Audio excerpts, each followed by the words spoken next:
Sa ating latest satellite images, wala ho tayong nakikitang bagyo sa loob ng Philippine Area of Responsibility kahit ho dito sa may bahagi ng Pacific Ocean. Meron ho tayo isang bagyo or tropical depression nandito sa may bahagi ho, palapit ho dito sa continental Asia or sa mainland Asia.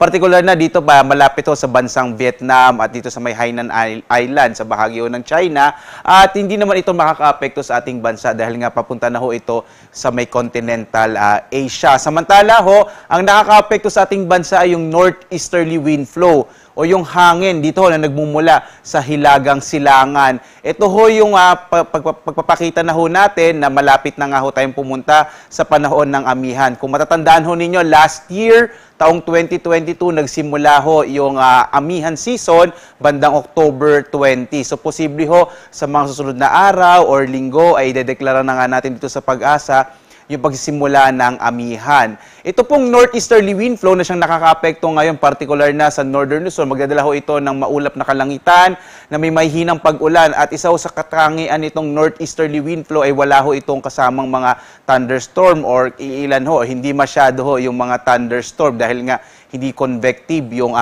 karakteristik ho ng mga kaulapan na ito.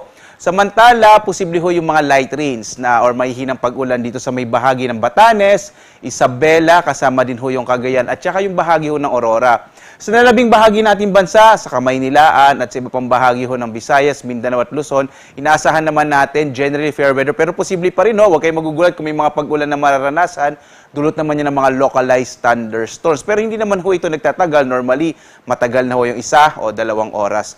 Posible nga ba sa ating pinakahuling datos, malit pa yung chance na magkaroon tayo ng bagyo sa mga susunod na araw. Hanggang weekend, mukhang malit ho yung chance na magkabagyo tayo.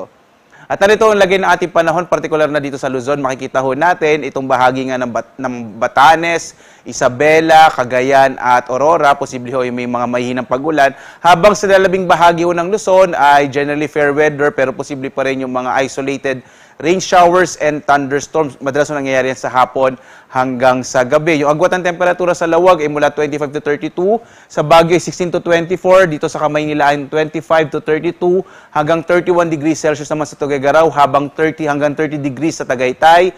Sa Legazpi ay 25 to 33 degrees Celsius, sa Kalayaan Islands ay mula 25 to 32 degrees Celsius, sa Puerto Princesa naman ay mula 25 to 32 degrees Celsius. Sa Visayas at Mindanao naman ho tayo, makikita ho natin yung malaking bahagi din ng Kabisayan ay makararanas ng mga pulupulong pag-ulan, pagkid at pagkulog, habang yung agwat ng temperatura sa Iloilo ay 26 to 32 degrees Celsius. Sa Cebu ay mula 25 to 32 degrees Celsius, habang sa Tacloban ay mula 25 to 32 degrees Celsius. Malaking bahagi rin ho sa mga kababayan natin dyan sa Mindanao ay posible rin makaranas ng mga isolated rain showers and thunderstorm malamang po hapon or gabi. Ang agwat ng temperatura sa Zamboanga ay 24 to 33, sa Cagayan de Oro hanggang 32 degrees Celsius, habang sa Davao ay hanggang 32 degrees Celsius. Wala pa rin ho tayong nakataas na gale warning, kaya maaari pa rin maglayag yung mga maliit na sasakyang pandagat at maliliit na mga bangka dito sa mga baybayin ng ating bansa. O, yun nga lang ho, lagi tayong nagpapaalala kapag may mga thunderstorms, posible hong biglang lumakas yung alon ng karagatan, posible ho yung mga biglang bugso ng hangin. Kaya iba yung pag-iingat pa rin po yung ating kinakailangan, lalong-lalo na sa maliliit na mga sasakyang pandagat.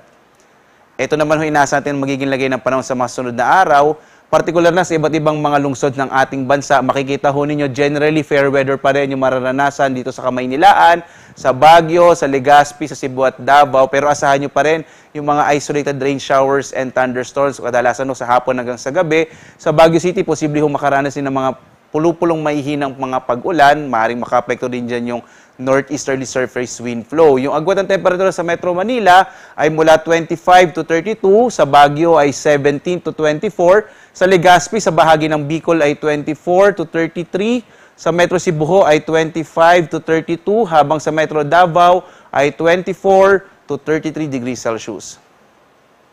Yung araw ho natin sisikat mamayang 5:48 na umaga at lulubog, ganap na 5:35 ng gabi.